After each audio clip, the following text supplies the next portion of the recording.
Hello, everyone, and welcome to A Balanced Life with Dr. Jacquie here at Black Star Network.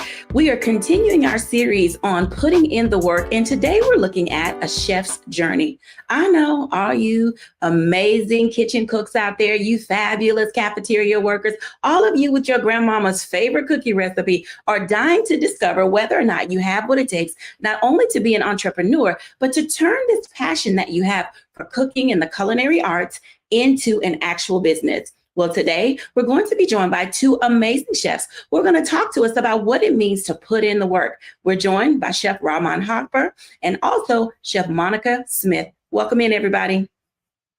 Hey, Dr. Jacquie, good to be here. Hey, y'all. I feel like it's old home week and we're having family homecoming. That's right.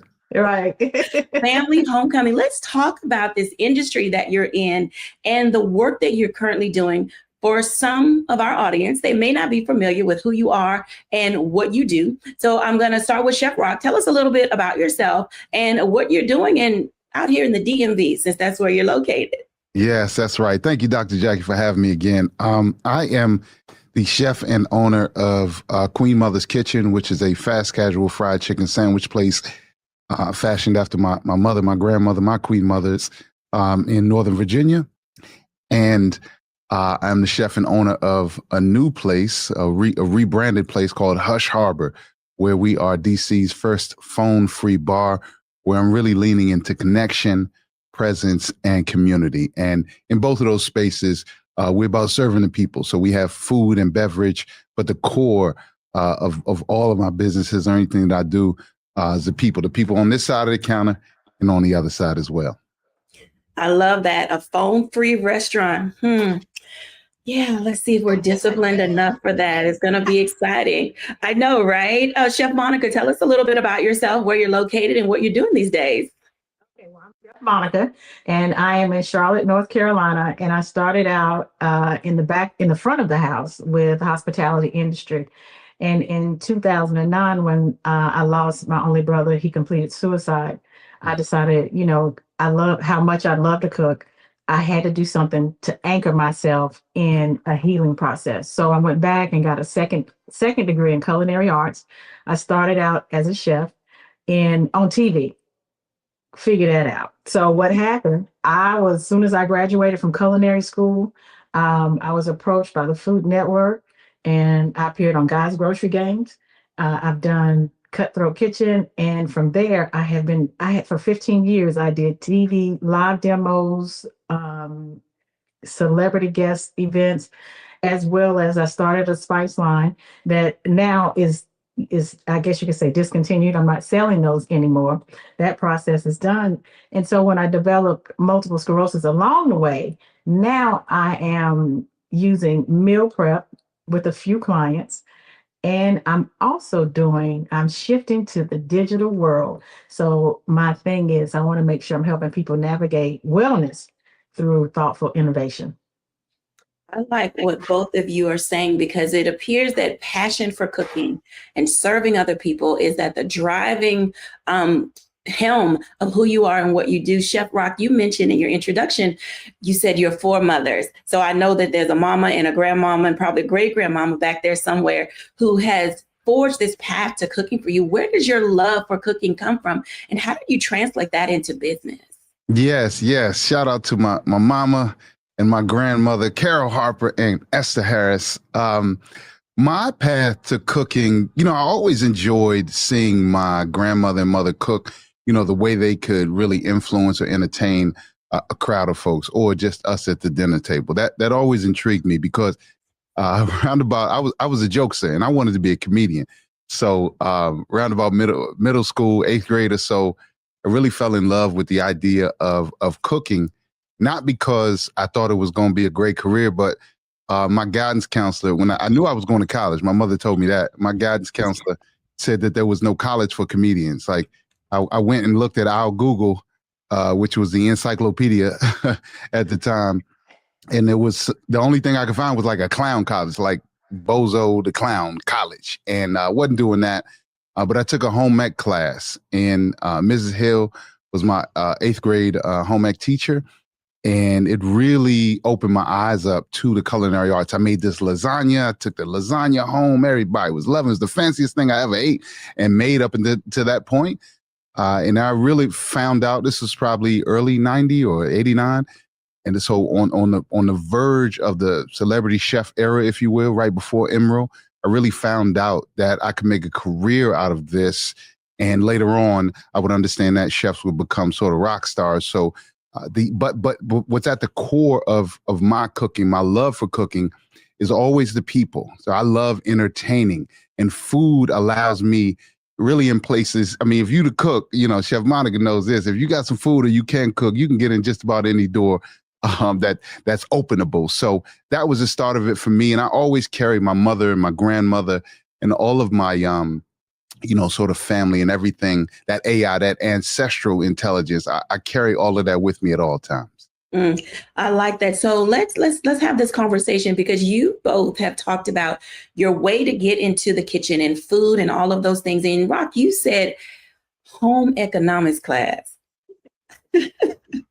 I literally felt myself being dated the moment that you said home ec. Monica, did you take home ec? Look, when Rock said that, I thought, okay, Rock, we straight Gen X, we old school, because home ec is what they called it. And, they changed it to, I think, family, consumer, life sciences. Okay, home ec. So getting started in there, I had been cooking since I was 6 years old. My grandmother, I remember her teaching me how to make scrambled eggs. My grandmother, my mother's mother. And I thought, wow, this is great. I can actually do this. But for me, I was that kid that when the family got together, we in the Black household, we love a good talent show. So one of the things that I used to do was sing I'm a Little Teapot. Well, I was the fat kid. I got tired of singing I'm a Little Teapot. So I was the one that got into trouble all the time. But I said, this I can do. I can cook and not get in trouble. And everybody likes it. So I learned from both my grandmothers on how to cook. And my dad, my mom, I just watched, I tasted, I smelled, but when, like I said, after I lost my brother to suicide, I had to find something. And I was already doing catering, which was fine, but I really wanted to take it up a notch because I love serving people. I just love serving people. I mean, I'll be in a ballroom dress, and when the dinner's over, I'll start clearing the table, and people looking at me like, what are you doing? And I said, it's in the blood. It's in the blood. When you think about both of the concepts of how you enter into a field, and for our viewers, you who are watching, this is where they're going to give you these tips. So I hope that you have your pen, pad, and digital device ready. Chef Rock, what are some of the key steps to really figuring out if this is a pathway for you? Because at the early onset, and okay, young people who are watching, this is not a dig. This is for everybody. When we first start out at things, there is this desire or temptation to just throw in the towel because there's so much we don't know. What are some of the things you wish you knew going into the space of culinary arts that no one told you, that you wish someone would have said to you? Oh, that's such a phenomenal question, because oftentimes we start with the cooking, and this is not just, excuse me, our people, but it is most people that can cook, right? Because, you have, I can fry chicken like nobody else. And people say you should get into the fried chicken business so you can bake a pie.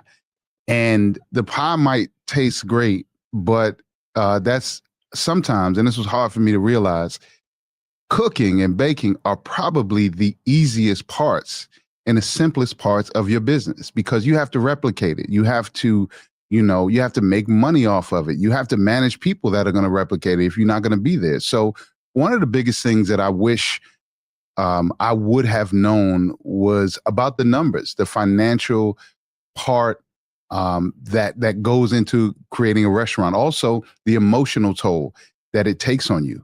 I wish that I would have invested, or at least my culinary school, or maybe even in high school, there would have been some investment into emotional intelligence and really preparing yourself, or myself as a young man, a young boy at the time, growing into a man, to understand the rigors and to know how to move about the world, because it gets really, really tough, and you're going to need that foundation to lean on, as opposed to, many of us, right? That's why you see the fiery Brandon chef, right? I was on Hell's Kitchen. You see, we were taught when something doesn't go your way, you really do lash out. Like that's the old school chef, and that's changed, which is great. But that I wish I would have understood like some more emotional tools to be able to navigate this business. Thank you for sharing that, Chef Monica. Well, I tell you, one of the things that I used to, when I taught high school, I taught the food and nutrition class in the family consumer science, not home ec. When I taught my students there, they were so fascinated with the work that I had done, all the celebrities I had cooked with, all the TVs I'd been on. And to me, that part, it was like, I don't want people to take this. I'm trying to say it so it's taken in the right stride.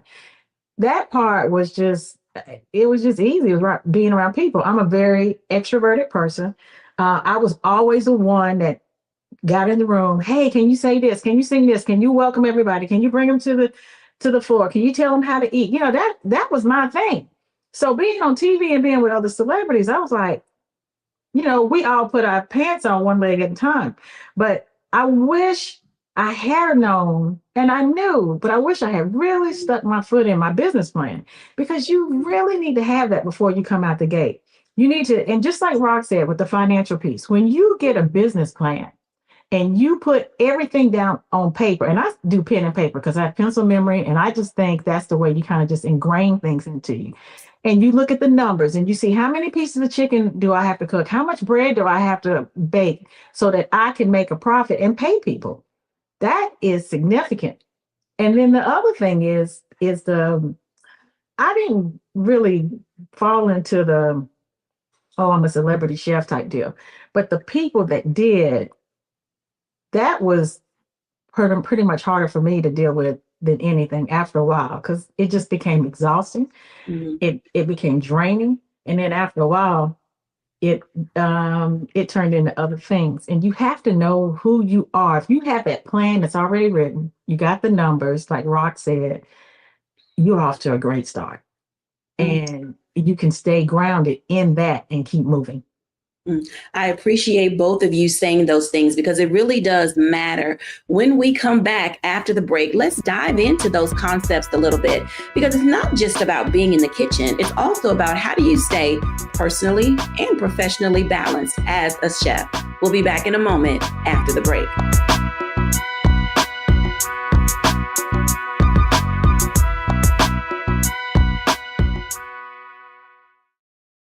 Hello.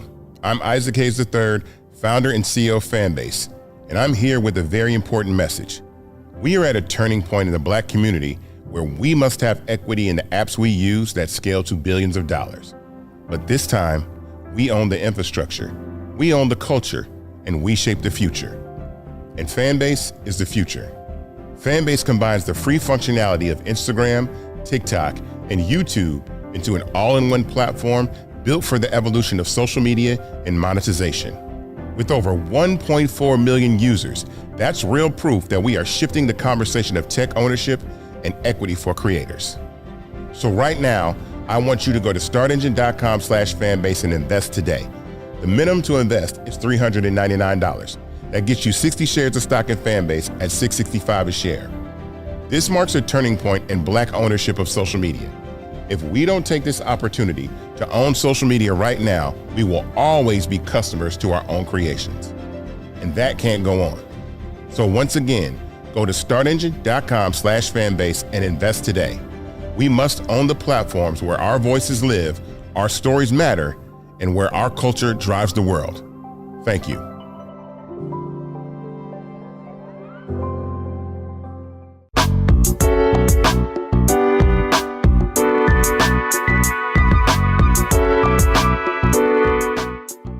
Welcome back, everyone. And as you can tell, putting in the work and this journey to becoming a chef, becoming an excellent cook, becoming a fabulous tailgater, whatever it is that you're out there desiring to do, there's a process involved. And you have to be able to take care of not only yourself, the people around you, and the folks that you employ.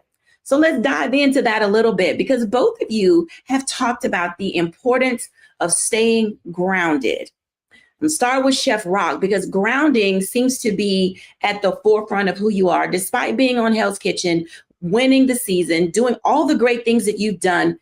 You have this humble spirit about you, because not only cooking is a part of your soul, it's a part of your passion. What do you do to stay grounded, personally and professionally? Yeah, well, I think the easiest thing to do is you talk to your children, or maybe your siblings, and they don't want to hear nothing about no celebrity. Man, they're humble you real quick. But I think for me, it's been a journey, because being thrust into the public spotlight in 07, 08, season 3 of Hell's Kitchen, it was a big thing, right? You go from just chef in DC, I was working at B. Smith's, to, riding down the highway in Las Vegas and seeing your face and your name on a billboard. And it sounds cool, and it was cool, and it is cool. And I'm very grateful for the experience. It changed my life, but it is definitely an adjustment, right? You have to get used to new things, especially in a place like Las Vegas. So for me, I've learned to, at the end of the day, I am Rockmon Harper from the South Side of Alexandria, Virginia. And whether that's been, I've had reminders of that, like I say, with my children, my friends, my family, or that's been reminded to me. When you get into the business, at the end of the day, social media and TV, all of that stuff is cool, but you still have to run a business. You still have to be in relationship with people, and your celebrity, or your so-called celebrity, can never compensate for depth and real relationships that you cultivate over the years. So it's really about, what do you want? Because you can be the guy. I could be the guy that's, act like I'm a celebrity all the time. You can be that, and many people do, and more power to them. But your relationships, or how you move about the world, will be reflected back to you. So I love people. I love real connection. I value that. And so I have to reciprocate that real connection. And that keeps me going throughout my life. I think that that's important too, because it's how other people celebrate your successes along the way. And it's interesting. I want to say, I think I met you when you were at B. Smith, and God knows that it's been like several decades ago, but just to watch your growth in the path, you can see that it is a part of who you are, and you don't take opportunity for granted, and you're definitely not taking it lightly. I want to pivot to a second question, because one of the things that I do understand is the value and importance of giving back. How in your processes, especially being in the DMV and most of our cities with you too, Chef Monica, we have so much homelessness. Do you serve the community in that capacity, and what type of work have you done? Because I know there's chefs that are saying, I want to get out of the kitchen, I want to give back, but I don't know where to give back to and how to give back. Yeah, I think service has always been ingrained in me from my mother, and I think that is something that, when I say community, and when we say community, like, there is no individualistic, this sort of American, sort of me culture that we grew up in. That doesn't work for me. Let me say that. So I always, sometimes to a so-called fault, I always figure out, well, this is our space, right? When I'm at Hush Harbor, formerly Hill Prince, like, how can it be useful in the community? If you want to, I had this one sister that she wanted to do a yoga event, and she was just charging maybe $25 or $40, and she had about 6 people. She can't afford $5,000 to do a minimum revenue. And who am I to say no? They just want to come in here and stretch and breathe, right? So this is our space, and I view my businesses as an extension of me. Even back when I, speaking of homelessness, I used to I volunteered, and I was on the board of directors, and I took a job, or I was offered a job, and I took it at the DC Central Kitchen, which is an organization based here in DC that feeds several thousand homeless people every single day. And I remember some of my celebrity friends used to come up to me and say, "Man, you work here?" And I really didn't understand it at the time. This is sort of that, non-celebrity thing in my mind. I'm like, of course I do. I I care about my people. Like, I feel like I can do more, have more of an effect by being here as opposed to volunteering every month or so. Now, to each his own, everybody can't do that, but that's how much I care about and love us, is that I really put in the work all the time. And this is, I believe, my calling. So it's very important that we give back or find some way. And it could be, lastly, I'll say this. It doesn't have to be going and taking a job at a nonprofit. It can be however you see fit. It can be one sandwich a day given to somebody. It can be 20, but only you know what you can give, but you must give something. I like that. Listen, I hope y'all heard that. You must give something. Everybody can't give the same thing, but it is equal, not equal in giving, but equal in sacrifice. Chef Monica, when you think about your pathway, personally and professionally, to balancing your career, balancing your health, how are you approaching it in this season of your life, and what benefit have you gained? Well, what I've learned is that food, you really are what you eat. I have dug back into the science of eating, but I've also narrowed down a niche, which since I'm 55 and I like to say double nickels, I'm a dime piece. So I want to make sure we put that up.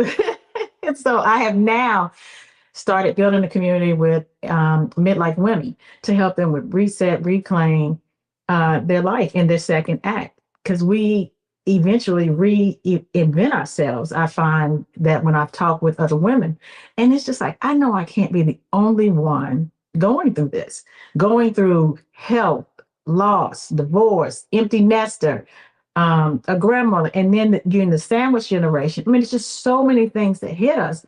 But how do I keep walking? How do I keep moving? So I came up with a whole mindset called Men, how I got started moving in 8 minutes with a Men concept, mindset, exercise, and nutrition.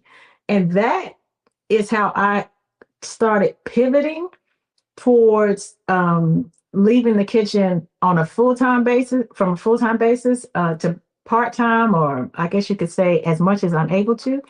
It's just when your health gets impacted the way mine did, I had to come to grips. I had to accept what I was dealing with. I used to look at myself as I was less than, but I had to change that mindset, and I had to say, okay, how do you take this? How do you make it positive? I talked about my brother. Then I got multiple sclerosis. I was divorced. And then in 2020, my daddy completed suicide. So that has brought on this new wave here where how do you balance out all this stress, because things are going to hit you in life, but I still want to hold on to the kitchen, but I can't. I'm not able to move in it as much as I used to. I've had second-degree burns on my legs because I was working with a tilt skillet. I remember that day in the kitchen and I was making potato salad. And you know how you can see things happening and you can see it's getting ready to come, but you can't move?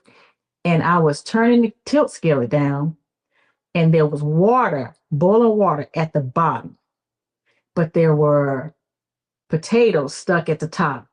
And I thought, okay, this is not, we got to stop. As soon as I got ready to back up from it, the potatoes released from the tilt skillet, landed in the boiling water and landed on me. Now, why do I say that story? One, it was a good thing that I had trained my staff. You have to be ready for things like this in the kitchen. We had to pull me out of my clothes. She had quit thinking. She iced my legs. She put gel cream on. I mean, we did everything. But when you have a compromised immune system as mine, the healing process is not the same. So when you are in the kitchen or you choose to be that, it sounds fun when you're watching mama, big mama, auntie, and everybody else going, and everybody's okay. But when chaos or something hits the kitchen, you need to be ready for that. And then how do you keep cooking? Because I had a sous chef who was in there who had years of experience on me. He was a great guy. And he kept his head turned. And I said, get the potatoes. We need the potato salad. We got to serve in 2 hours. So you have to know how you can handle stressful situations. How do you maintain yourself and still keep everybody fed? Because at the end of the night, everybody still wants that plate. You make a very good point, because folks don't care that you had a disaster in the kitchen. They're like, okay, so where's my food? Especially if it's one of those events that have been catered, or if you're at a gala or anything is happening, people often don't seem to understand that you all are under a tremendous amount of pressure, not only being able to put out quality food, but the toll that it takes on your body. I want to switch back to Chef Monica for just a second, because how do you help your staff? And I want to tie these two things together, because this is where communication in the kitchen really plays a part. Chef talked about the value and importance of, being able to communicate, have understanding, building connection and relationship. And then here's Chef Monica going through a thing in the kitchen, and your staff is still trying to put potato salad together, trying to play nurse and third degree and second degree burn doctor at the same time, saying, okay, they don't need to know what's happening in the kitchen. We just need to get all this stuff together. Chef Monica, how do you train a staff? This is for people out there saying, I need employees. I want to scale up my business. Are you a good communicator? Do you have a plan in place? What is it that they need to know? How do you train your people to stay vigilant, even in the midst of crisis in the kitchen? I tell them at the end of the day, we still have to put this plate of food in front of this group of people. We still have a job that has to get done. In my case, I was probably considered a handicap because I have multiple sclerosis. I have a heat intolerance. So when it gets really hot, things start to happen to me. And I let them know. I always have one person. Of course, you have that one head honcho, the sous chef, whatever you want to call them. And I said, look, if I go down, you step up and do not stop. And I let them know. I said, y'all seen me in action. And I can bounce back and I will be okay. I said, you pick this boot up and you put your boots on and you run with it. And that's what and that has happened in my kitchen a couple of times. And so I had to get to the point, I can't be the hazard in this group all the time. So once I was able to let them know, I have to start out the evening. Like everybody has like a pre-shift. We talk about, this is what we're going to eat. This is what we're going to cook. This is how it's going to taste. This is what goes in it. This is where the allergens are. This is what, make sure you have this, make sure you're cleaning this. I want to see, there's a certain place you have to put your Sammy buckets. There's a certain place you have to put your soap buckets. I mean, it's a brigade. It's a brigade. And everybody has to fall in line. You have to see things have to be done a certain way. I want to see things. I mean, I was pretty strict, but I had to also do that to protect myself and anybody else that got hurt or burned in the kitchen. Because where one falls out, somebody got to go in there and pick it up, because we still got to get this job done. I like that. When we come back after the break, there are a lot of little people out there who are interested in the industry and want to talk to these two amazing chefs about what is the process and the danger of allowing young people to participate in culinary arts. We'll be back in a moment after the break.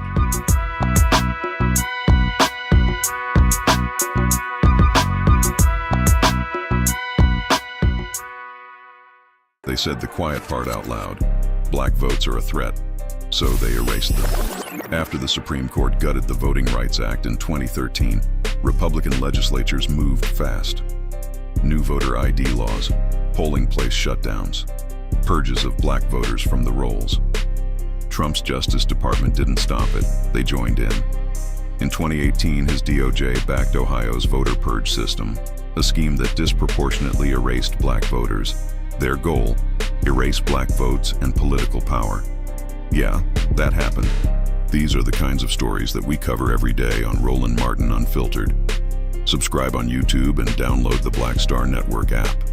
Support fact-based independent journalism that centers African Americans and the issues that matter to our community.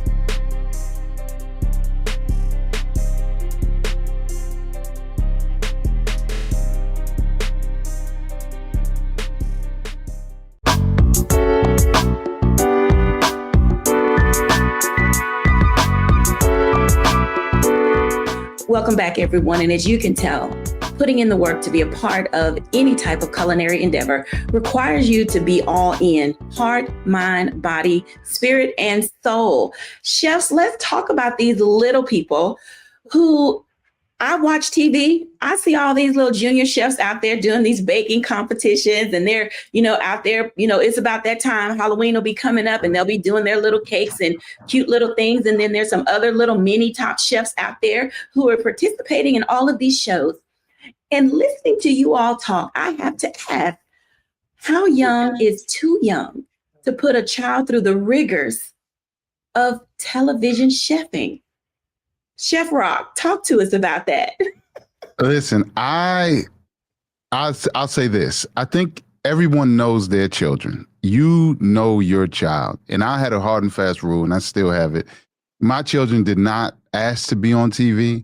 So I protected and shielded them from any sort of public. I didn't put them out there.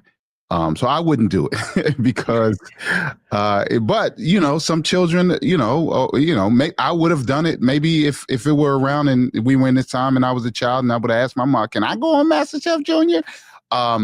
But I don't think that, I think it's something you got to study. I don't know. Look, I'm speechless on this one because I just, I appreciate my time and what it's done for my life.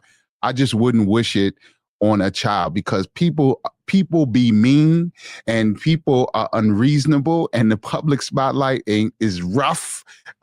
So I don't know. I think that's a very, very specific choice, but some children can handle it and some parents do a great job. I know parents with children that are out in the public eye and they do a great job of really curating their children's lives. I wouldn't do it. But some people, I think around 12, 13, 15, okay, if I were to, but I'd stay away if it were me. Chef Monica, what are your thoughts about that, having been in the educating space? Oh, yeah. Let me tell you, that was the most enlightening experience I have ever had. But it was the most endearing experience. I don't know if my students will see this. They're adults now because I had to stop teaching because of the MS. But when I was teaching, I was also asked to do classes with smaller kids, with, smaller children. And I thought, okay, so what are we going to do? We can't really, I don't want to cut. Then they want to jam in too many people in a class. I had to make them back that down. And I had to get people in there who were, chaperones. But when you're teaching high school, as I was, and I was teaching in class, and I remember I had a student that really didn't know how to boil water. And I thought, okay. I just think cooking is the easiest thing because it comes easy for me. But that was something that I had to let go of real quick. So I taught them, and these are 9th and 12th graders. These are kids who were, sometimes they may not have food when they go home. These are kids who, they went through a lot of things. Let me put it that way. So I taught them how to cook, to protect themselves in the kitchen, how to stay safe, how to stay clean, because Serve Safe is at the top of the list, but also how to cook with what they had, what was available to them. And not so much as cook for survival, but when you can teach a child or anybody how to take care of themselves and you're caring for them in the process, it positions things differently. Now, let's shift to the home front. So I have 3 adult children now. They are all athletes. I kept them on strict diets when they were in this season, but I did not let my kids in the kitchen. I would, but then I said, no, just let me do this. I didn't have the patience to teach my own kids because I'm so busy trying to protect, and then I want to teach, and then they want to branch out and they want to show that they can do it. And I'm like, stop, but as they got older, now they call me and they say, Mom, tell me that recipe. Show me how you made this. Because I remember when you used to cook this all the time. And I said, I'm so embarrassed. I said, I should have taught y'all more. But I'm like, Rock, for the TV life, I don't watch the junior chef shows because I think there's too much pressure on kids. They're kids, let them be kids, let them play. Don't try to make them mini adults. That's just me. Now I'm just old fashioned. But I guess I would probably choose high school, even teaching middle school kids. That's interesting. And I say that because, we all had that rite of passage, being in the kitchen, adult in front or adult, right next to us, beside us, or us in front of them. We had the big bowl right there on the counter, teaching you how to crack an egg so you don't get a shell in it. Teaching you little things like how to get the eggshell out of the mix before you bake the cake. There's certain skill sets, how to turn on the fire if you're using, gas. There's so many things that I recall being young and in the kitchen that I like to cook. I don't cook as often, but my grandparents had a hamburger business. And in the summer, that's what we did. We learned, before smash burgers were a thing, that's what we learned how to make. And then my, older cousins that were boys, they would get on their bicycles and they would drive them around to the people who had ordered them. And so we learned entrepreneurship early. We learned how to work together as a family. Granny had a certain way she liked to slice her potatoes. They all had to be the same length and the same width. And for those of you who don't know, it happens by cutting off the ends so that they're all the same width and the same length. And so she was very particular, like you said, being strict. But I think what it does at a young age, it does teach responsibility, safety, and accountability. In the industry, do you find that there are transferable skills if you start out young to adulthood, just in regular life? What are some of the transferable skills that you learn from being in the kitchen that you can take into adulthood in real life? Chef or Monica? Okay. I think coping skills. I don't see a lot of, we see the things that are going on in the different generations, but I just don't see people having coping skills anymore. I don't even see young people, but it shows you how to pace yourself, how to plan, how to think, how to process, how to do math, of course, how to do, because algebra is all up in cooking. So they might as well get ready for that. But you learn how to manage people, how to talk to people, how to work with people. I mean, it covers the gamut of everything. But the biggest thing I think that comes out that you can't really teach somebody is that they learn. I think you learn it through, intrinsic learning. I can't remember what the key word is, but the right word is. But coping skills. They just blow up. Everybody's ready to fight, going out, and that's just you can't even do that in the kitchen. You can try it, but it's still got to go. It's still got to go on. The show is on the road. You got to put the plate in front of the client and make sure they get what they paid for. I like that coping skill, Chef Rob. Yeah, I agree with Chef Monica. I think as I think back to when I was in the kitchen with my mother and my grandmother. You learn science, you learn math. You also, I love people, and you can learn a lot just by cooking with someone. And listening, I think that's a very big skill in this age of social media and technology, where we have devices in between us and tech in between us. When you're in the kitchen with someone, you learn sort of these interpersonal skills. Even though it's your mom or your grand, somebody you love, you learn body language and you learn to pick up on certain social cues, right? When to be quiet, when to listen, when to assert yourself, or maybe to try. So even though no one ever told me, my grandmother did not tell me like to pay attention to her body language, but you learn these things, especially when you're serving other people at the end. You learn to watch as people eat, whether they really like it or they just telling you they like it. So there are many of these skills that transfer over that I really believe that are not as prevalent as they used to be. And, we could get back to listening and being in a community with one another and learning these skills. So, I'm with Chef Monica, the coping as well. Like somebody telling you no, or, when you burn something or you mess something up, right? When you burn it, like right now we in such trash or fire culture. There's no in between. We all make mistakes. I done burnt a couple things in my lifetime. Or I remember one time I washed my grandmother's cast iron skillet with soap and water. I thought that joint was non-stick. It was non-stick. I came around the corner. I was washing with some Dawn, and she said, "Oh, she said, oh my God, if you don't put that soap down." And luckily we seasoned it up again and it was still nonstick. I'm pretty sure my mother still has it in our home.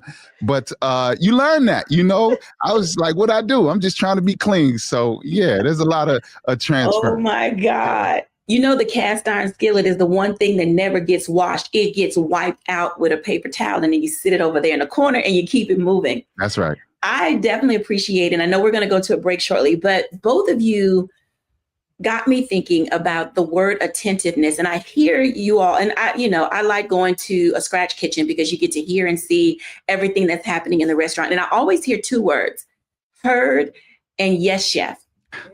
Yeah. How important are listening skills, Chef Monica, in the kitchen and the role that it plays in getting that plate to the table? I take something that I used to do with my high school kids and I let them know how important they are to me. I said, look, baby, I can get another knife, but I cannot get another you. I say, so if this knife falls, you are to step back and you are to shout knife.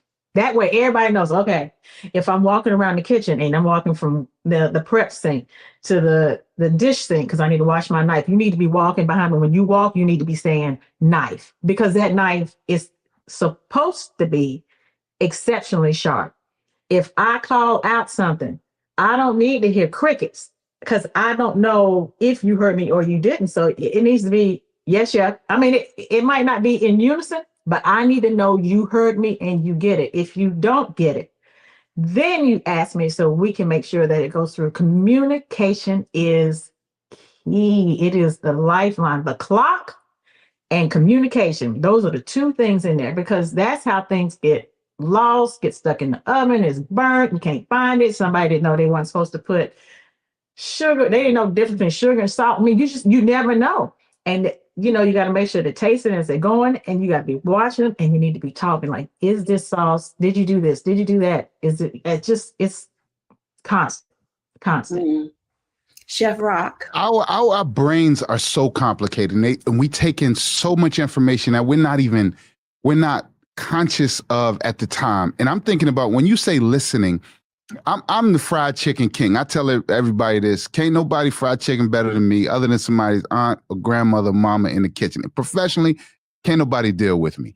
But people say, well, how do you know when it's done? That old saying, it's done. What'd your mother say? It's done when it's done. When it's done. Right.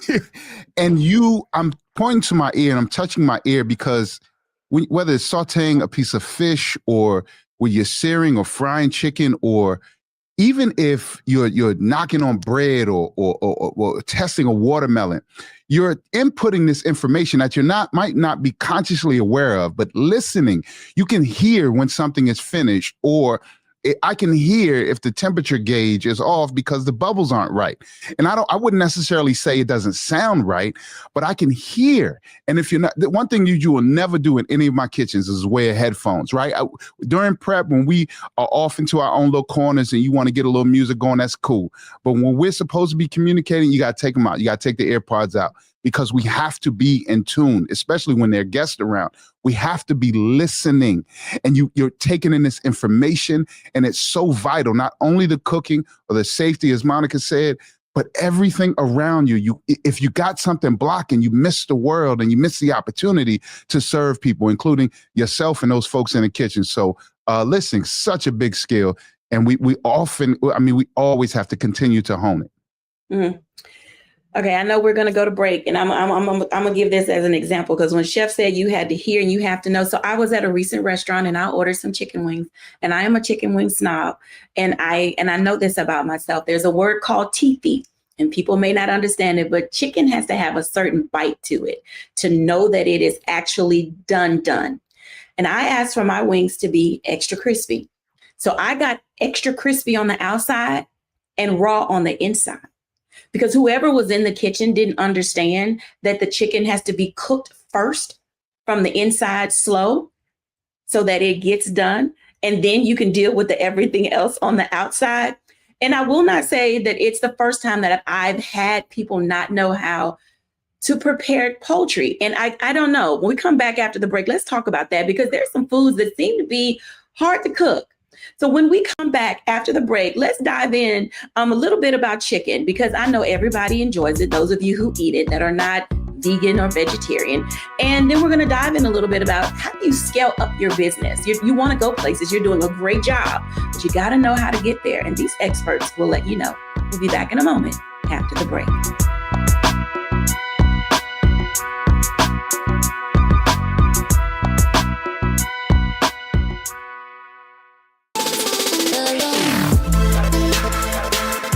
Hey y'all, welcome to The Other Side of Change, only on the Black Star Network and hosted by myself, Bria Baker, and my good sis, Jamira Burley.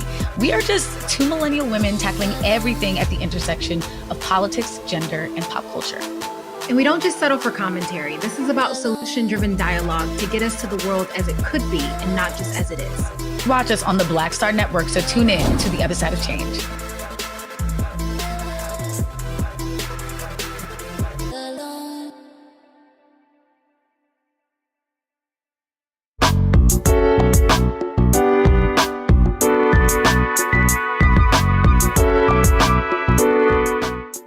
Welcome back, everybody. I was telling my chicken wing story because I'm a chicken wing snob. I love chicken wings. I used to not cheat on my chicken wing spot, but they got sloppy. I had to move on.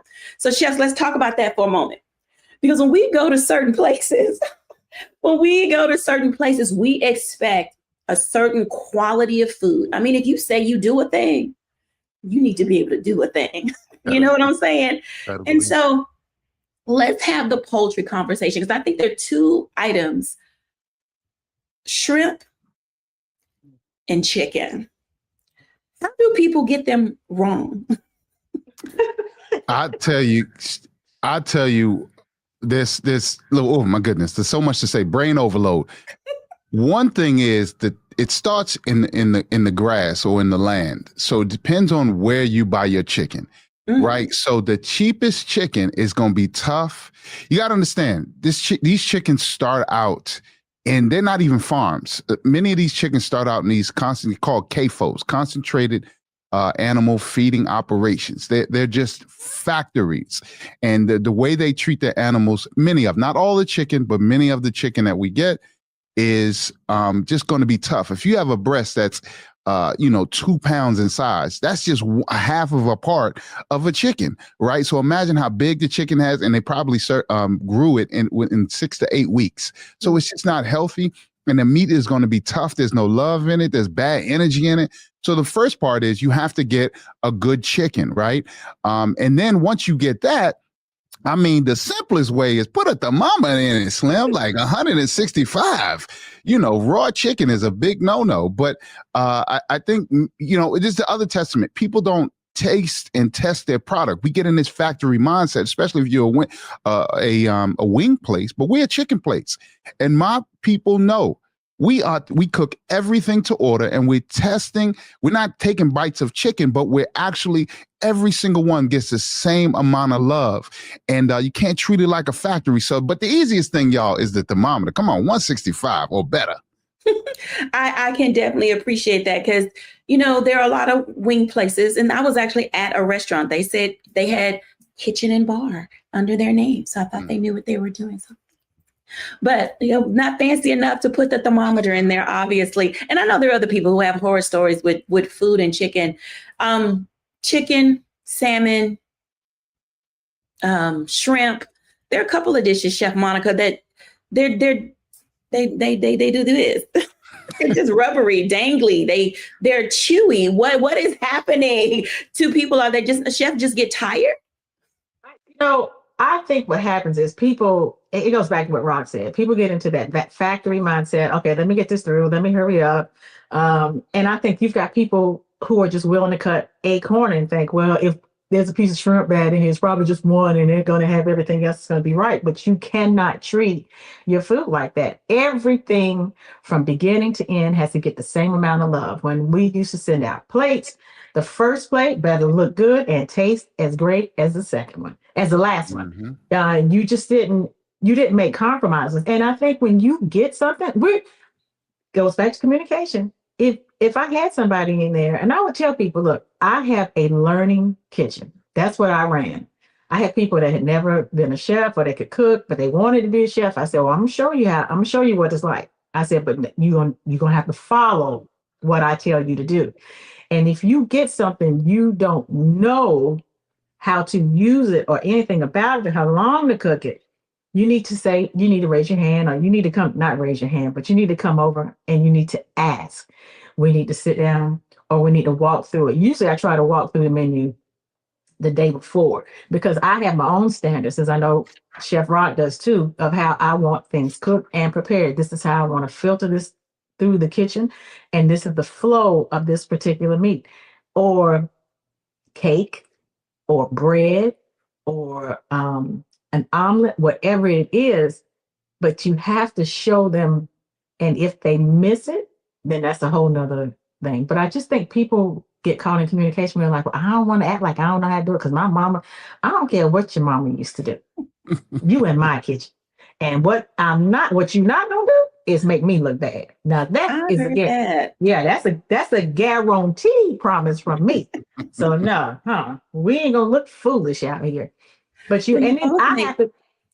No, I'm sorry, and I have to go back and make sure it's right too. Make sure that what I said needs to be done got done. I like that. So what I hear you both saying, consistency is an important part of not only being in the kitchen, but also in how you run your business. I want to start with Chef Rock because you have 2 restaurants. You've recently done a rebrand and you have a bar, and in the restaurant, you're doing some amazing things. Did you know when it was time to scale your business and start adding to your menu, adding to your restaurant, opening a second location, pursuing the things that you have done? You know, Dr. Jacquie, you are like a strategic master. So I think you'll appreciate this. And Chef Monica, you said something earlier about business plans. I think that, you know, often we as restaurateurs in any culture, but, you know, I know Black people, you know, I talk to a lot of Black restaurateurs and chefs. We often lead with the art, right? We can cook, and we often ignore, and I'll count myself in this category early on in my career, we often ignore the math of it. I remember one time I had a few years ago when we were trying to, I was going to expand Queen Mother's, and my accountant was on the call with this Cloud Kitchen. There's this place called Cloud Kitchen. It was a horrible restaurant deal, but he put it on paper. He said, yeah, you could do it. We did the rent. The rent might've been, let's just say, I don't know, $5,000. And he said, here's how many chicken sandwiches. He broke it down to the chicken sandwich. Here's how many chicken sandwiches you have to sell on a slow day and on a busy day. Do you think you can do that? And my accountant at the time was he was just like, he wasn't emotional about it. He's a numbers guy. He was just like, you have to sell 300 chicken sandwiches a day or whatever it was. And I knew at that point, like, I can't sell 300 chicken sandwiches. And it was in a Cloud Kitchen where there were 20 other businesses and they couldn't guarantee me that they wouldn't put another fried chicken place in there. And this was just in one building. So to scale, you have to understand the strategy, the business plan, and you just have to look at it got to get your emotion out of it and look at it from a very practical standpoint. Right now in DC, our economy is under attack by this administration. Our local economy is being attacked. And it's, you know, people are losing their jobs and people are going out or have been going out less with this police invasion. You have to look at things practically. I know as great as I think I am, Chef Rock, a bad man. But at the end of the day, the numbers are not going to lie. And you can't force your art on mass. So when scaling, before even knowing the numbers, you have to know what you're scaling, right? Mm-hmm. Many of these companies, you have to know your unique value distinguisher or product. So what are you selling, right? Are you selling convenience in the case of like fast food restaurants? Because it's garbage food, but it's really quick. You can get it in 90 seconds. Or are you selling, you know, the art, or are people the comfort of your place? Because oftentimes it's not just the food or it's not just the drink. It's about how you're positioned in the market or on the block. And then once you understand what you're selling, see on paper, talk to people, professionals, accountants, and other strategists to see if it can scale. Like, just because my restaurant is great in National Landing does not mean it's going to scale in Birmingham or Manhattan. So scaling requires the 10,000 foot view. You got to step back out of your emotions and talk about what it's going to take and see if it can actually work. Absolutely. Chef Monica.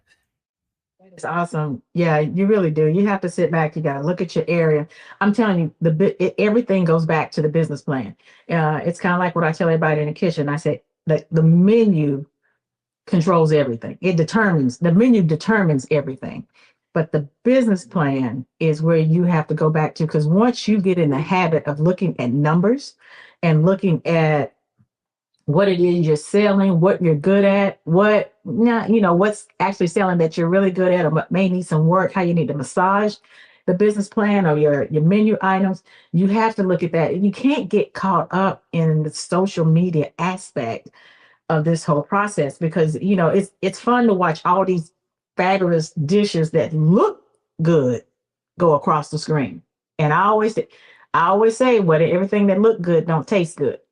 Now, and I give that tip I give to my my pre-college students before they go off, and they know what I mean. So you can't get caught up in, we just gotta make that. No. There's a process that food has to go through. There's a process that you have to keep it safe. There are all these things that you have to be able to do. And when you get in a political system where we're being mushed down, is the best way I can put it. How do you adjust? All of this stuff comes back. So everything at that point goes back to the plan, working with your numbers. How many people can you keep on staff? Can you pay yourself? Can you buy? What has happened with the product? Has that gone up? The price of this, everything has elevated in the grocery store, and that's going to fall right back to the customer. So, or how can you make it so it's still enjoyable, but it may not necessarily fall to the customer, but you're just having to recreate it or transition that dish into something else. But don't get caught up. Social media is new for all of us, and all of us have got to realize that some of the things that we're all seeing it for the first time. We don't know how to deal with it. We don't know how it's going to work. We just go with it. Everybody's just kind of like, well, I'm just going to do like spaghetti, throw it against the wall and see if it sticks. Don't do that, because I don't do that. But that's the concept of what I see happening around. And I just have to tell young people, look, be yourself and make sure you are doing the work. But you have to test things out.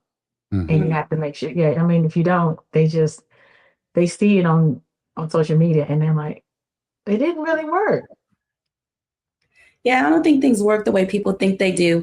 So, Chef Monica, since you're already speaking, and then I'll ask the same question to Chef Rock, what is the one tip that you would give to either an aspiring chef or a chef already in the industry who needs to figure out how to pivot in this economy? What would you tell them? Know why they cook. That to me, that's what gets at the heart of it. You have to know why you're cooking. I cook because I like watching people eat. I like watching people eat my food. I like watching people eat great food. I like watching people eat the flavors that I put together. I like watching people eat the things that I've created. I like watching people leave my table and not have to go to sleep unless they decided to, if they wanted to eat too much, but that their health is still intact, they're still good, and they feel good about what they ate mentally and physically. Why Absolutely. do you cook? Why do you cook? Chef Rock Harper. Listen, that's you preaching right there, Chef Monica. You definitely have to. I want to reiterate that if I can. There's a practice where you ask yourself why 6 times. Why, you give an answer, and then why to that answer. And you keep going until you get to the core of why you're truly doing it. Because oftentimes, when I was growing up in the food industry, it was just restaurant guy. Like, it was restaurant, a little bit of TV. Now we realize, there always have been, but we really realize that there's so much in this industry that you can do so many different things. So really finding out what your lane is going to be, but you have to do some deep research within yourself. So before you get into this business, or you go further, or do a pivot, this is the big thing that I would say, especially in the Black chef community, is that share and reach out to folk, right? Everybody's not going to say yes, and everybody's not going to let you so-called pick their brain, but learn from those around you. We have this individualistic mindset has really taken over much of us, not just Black people, but much of American minds. And it is counterproductive. You can't do anything by yourself. So I would say reach out. And even if, I have mentors that don't even know they're mentoring me, right? I might go on YouTube and just search everything that they've said and everything that they've done and write it down so as to not make the same mistakes that they have. But we have this idea that we need to be the first to market or the first to do this, or I'm gonna beat that person. Competition is great. I love to win. But what I'm getting at here is that we have to reach into the power that we have. And the power is those that have done it before us, right? As great as a phone-free bar sounds, I'm not the first person to have a space of convening that is away from communication devices. If we're thinking about that, right? A space of seclusion or a safe space for gathering. I'm not the first to do that. So that means that there are other people for centuries that have done this. So that means that I need to speak to folk. And as I'm building it, as I'm trying to make money off of it. So no matter how old you are, how young you are, I would definitely say, please, please, please reach out to those that have done it. Humbly reach out to those that have done it before. And some people might say, nah, I ain't got no time for you today. That's cool. Go on to the next person. You might just get one answer that can really change your outlook or really put you on the right path. When we come back, I'll give my reflection after the break.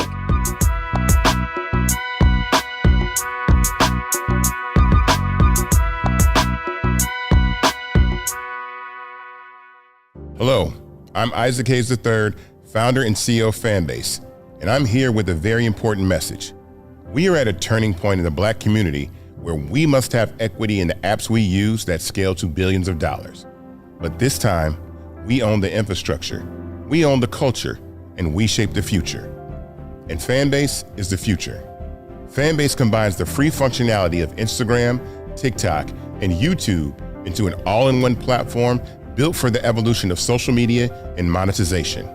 With over 1.4 million users, that's real proof that we are shifting the conversation of tech ownership and equity for creators. So right now, I want you to go to startengine.com/fanbase and invest today. The minimum to invest is $399. That gets you 60 shares of stock in Fanbase at $665 a share. This marks a turning point in Black ownership of social media. If we don't take this opportunity to own social media right now, we will always be customers to our own creations. And that can't go on. So once again, go to startengine.com/fanbase and invest today. We must own the platforms where our voices live, our stories matter, and where our culture drives the world. Thank you.